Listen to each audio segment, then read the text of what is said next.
ओम नमो भगवते वासुदेवाय नमो। जय श्रीकृष्ण। राधे राधे। नमस्कार बंधुरा।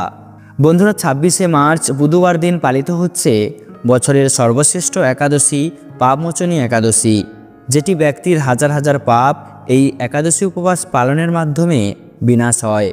তাই বন্ধুরা অবশ্যই এই 26 মার্চ বুধবার দিন ভক্তি ভালোবাসা শ্রদ্ধা দিয়ে অবশ্যই পাপমোচনী একাদশীর ব্রত উপবাসটি আপনারা পালন করবেন।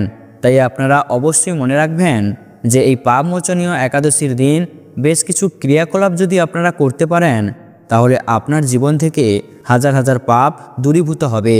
তাই বন্ধুরা এই পাপমোচনী একাদশীর দিন বাড়ির এই স্থানে রাতে ঘুমোতে যাওয়ার আগে এক পাত্র জল অবশ্যই রাখবেন। এতে আপনার জীবন সুখী হবে এবং জীবন থেকে রোগ ব্যাধি দূর হবে এবং জীবনে আসা কষ্ট থেকে আপনি ভগবান বিষ্ণুর কৃপায় মুক্তি পাবেন। তাই বন্ধুরা এই সব কিছুই আপনাদের সাথে আজকের এই ভিডিওতে বিস্তারিতভাবে আলোচনা করা হবে। তাই অবশ্যই আমার প্রিয় সকল ভক্তগণ ভিডিওটি ভক্তি ভালোবাসা শ্রদ্ধার সহিত অবশ্যই শ্রবণ করবেন।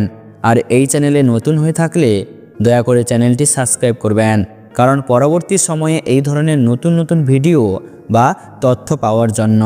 এবং ভিডিওটিতে অবশ্যই ভক্তি ভালোবাসা শ্রদ্ধা দিয়ে একটি লাইক করবেন আর কমেন্টে অবশ্যই জয় শ্রীকৃষ্ণের জয় অথবা আপনাদের ইষ্ট দেবতার নামটি অবশ্যই কমেন্ট করে জানাবেন। দেখুন বন্ধুরা, পাপমোচনী নামটি দুটি শব্দ থেকে এসেছে। পাপ যার অর্থ পাপ এবং মোচনী যার অর্থ ক্ষমা বা মুক্তি।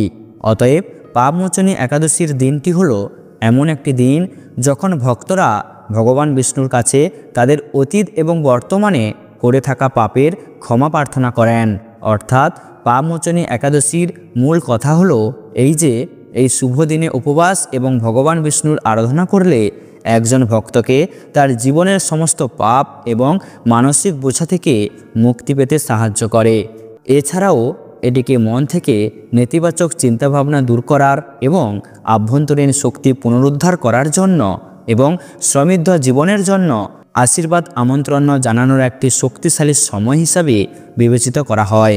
আন্তরিকতার সাথে এই দিনটি পালন করলে ব্যক্তিরা পার্থিব আসক্তি থেকে মুক্তি পেতে এবং একটি পরিপূর্ণ আধ্যাত্মিক জীবনযাপনের জন্য প্রয়োজনীয় স্বচ্ছতা অর্জন করতে পারে।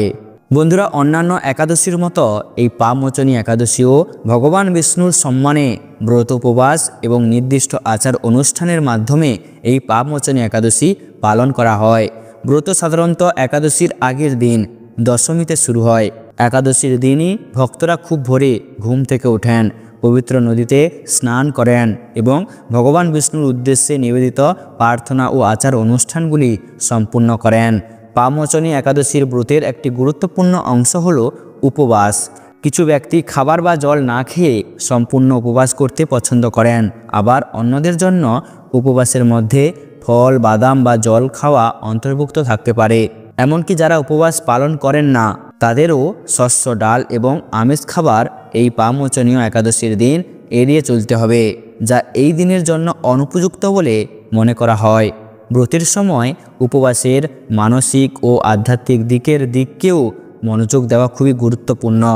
এই দিন সকল ভক্তরা রাগ ঈর্ষা এবং লোভের মতো নেতিবাচক আবেগ থেকে বিরত থাকেন এবং মিথ্যা বলা বা অন্যদের সমালোচনা করা এই দিনে সকল ভক্তরা এড়িয়ে চলেন।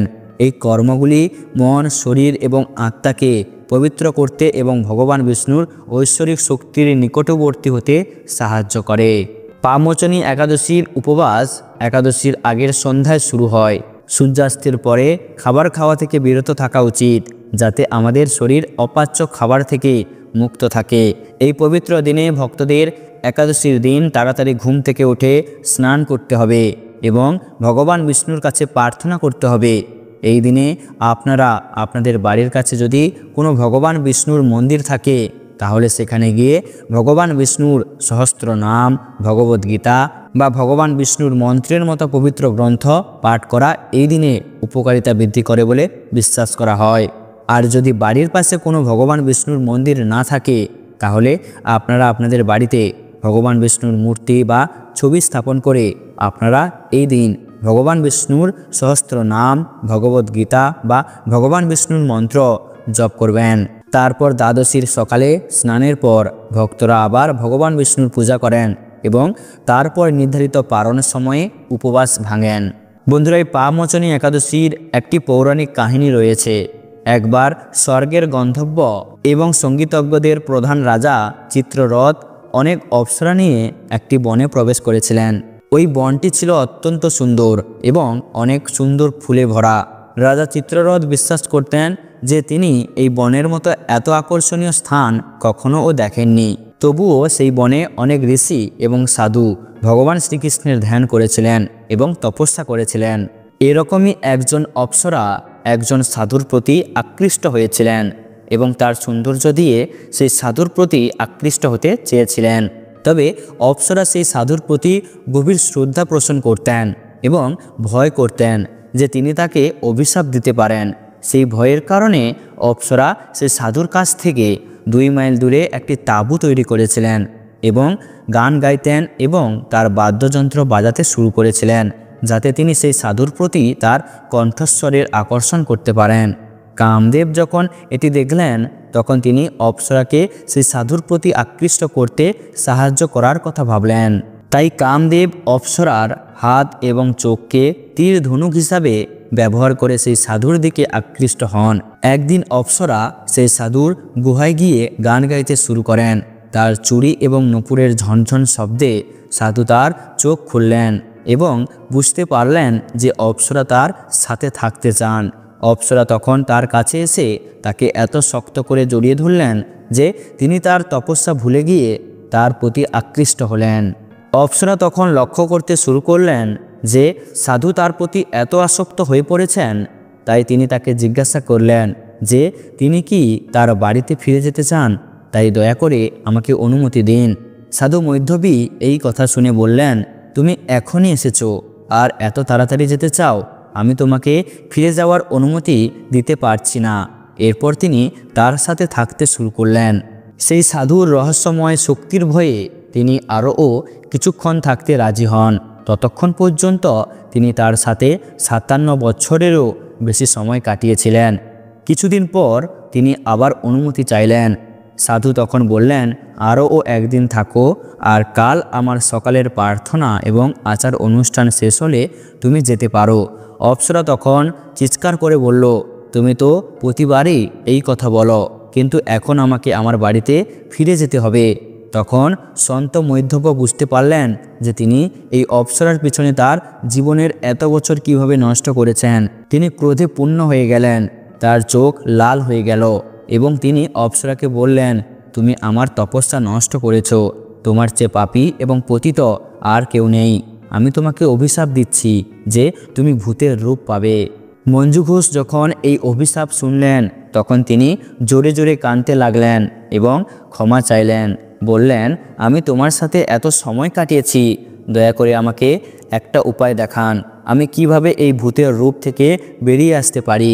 তখন সাধু তাকে জানালেন যে যদি তুমি পাপমোচনী একাদশীর দিন উপবাস করো এবং এই একাদশীর সমস্ত আচার অনুষ্ঠান পালন করো তাহলে তুমি যে কোনো ভূত বা আত্মার রূপ থেকে মুক্তি পেতে পারো। সেই সাধু যখন তার বাবার কাছে ফিরে আসেন তখন তিনিও তাকে বললেন যে অপ্সরার সাথে সঙ্গম করার কারণে তিনি পাপী হয়ে পড়েছেন এবং পাপ থেকে মুক্তি পেতে তাকে পাপমোচনী একাদশীর উপবাস করতে বললেন।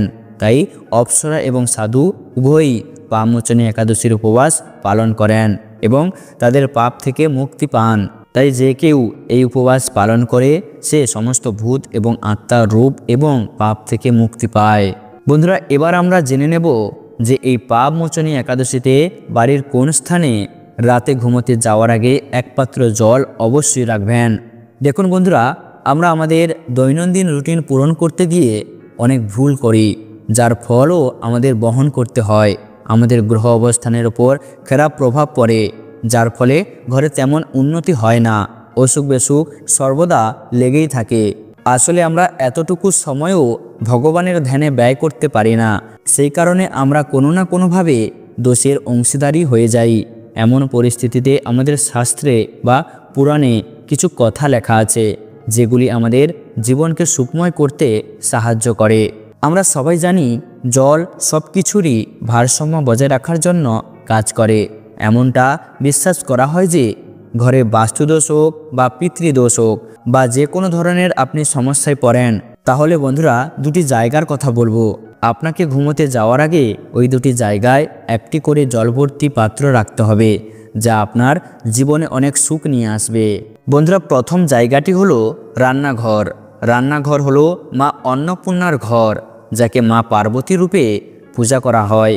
দেখুন বন্ধুরা, রান্নাঘর হলো এমন একটি জায়গা যেখানে প্রতিদিন পূর্বপুরুষরা আসেন এবং সমস্ত দেব দেবতা এক মুহূর্তের জন্য হলেও আসেন। তাই মন্দিরের পরে রান্নাঘর সবচেয়ে পবিত্র বলে মনে করা হয়। তাই যখনই আপনি ভোজন তৈরি করবেন, সুন্দর মনে ভালোবাসার সাথে তৈরি করুন। এমনটা বিশ্বাস করুন যেন ভগবানের জন্য ভোগ তৈরি করছেন। বন্ধুরা, বলা হয় যে যে মন দিয়ে ভোজন তৈরি করবেন, সেই ভোজন গ্রহণ করা ব্যক্তির মনও সেভাবে থাকবে। তাই অবশ্যই ভোজন তৈরি করার সময় রাগান্বিত হয়ে বা খিটখিটে হয়ে ভোজন তৈরি করবেন না, তাহলে ভোজন গ্রহণকারী ব্যক্তির শরীরেও সেভাবে প্রভাব ফেলবে। তাই বন্ধুরা, যখনই ভোজন তৈরি করবেন, শুদ্ধতার সাথে ভগবানের প্রসাদ তৈরি করছেন এমন মনোভাবের সাথে ভোজন তৈরি করুন। দেখবেন পরিবারে কখনোই দুঃখ, কষ্ট, রোগ ব্যাধি আসবে না। তাই বন্ধুরা, ঘুমোতে যাওয়ার আগে রান্নাঘর পরিষ্কার করতে হবে। তারপর আপনার কাছে যেমন পাত্র থাকে, সে ছোট বালতি হোক বা ঘটি বা যে কোনো পাত্র, তাতে শুদ্ধ জল ভর্তি করতে হবে। তারপর তাতে ঢাকনা দিতে হবে এবং রান্নাঘরে রেখে দিতে হবে। সকালে ঘুম থেকে উঠে সেই জল ঘরের প্রধান দরজায় ছিটিয়ে দিতে হবে। এছাড়াও বন্ধুরা, রান্নাঘর বাদে আর একটি যে স্থান হলো, সেই স্থানটি হলো ঘরের মন্দিরে। ঘরের মন্দিরে বছরের পর বছর ধরে দেব দেবতারা সেখানে এসে বাস করছেন। তাই বন্ধুরা, তাদের আশীর্বাদ পাওয়ার জন্য আপনাকে প্রতিদিন সকালে পুজো করার পর একটি ছোট্ট পাত্রে জল ভরে রাখতে হবে। মন্দির যদি বড় হয় তাহলে বড় কলসিতে জল রাখতে পারেন। এছাড়াও বন্ধুরা, আপনি চাইলে কলসির ভিতরে তুলসী পাতা রাখতে পারেন, এটি শ্রেষ্ঠ বলে মনে করা হয়। এইভাবে সারাদিন রেখে দিতে হবে। এরপর যখন আপনি সন্ধ্যায় আবার মন্দিরে যাবেন, সেই পবিত্র জল প্রধান দরজা সহ পুরো ঘরে ছিটিয়ে দিন এবং তারপর সন্ধ্যার প্রদীপ জ্বালান। এতে করে আপনার ঘরের সমস্ত বাস্তু দোষ দূর হবে এবং আপনার জীবনে উন্নতি হতে শুরু করবে। তো বন্ধুরা, ভিডিওটি আজ এই পর্যন্ত। ভিডিওটি দেখে ভালো লাগলে একটি লাইক অবশ্যই করবেন।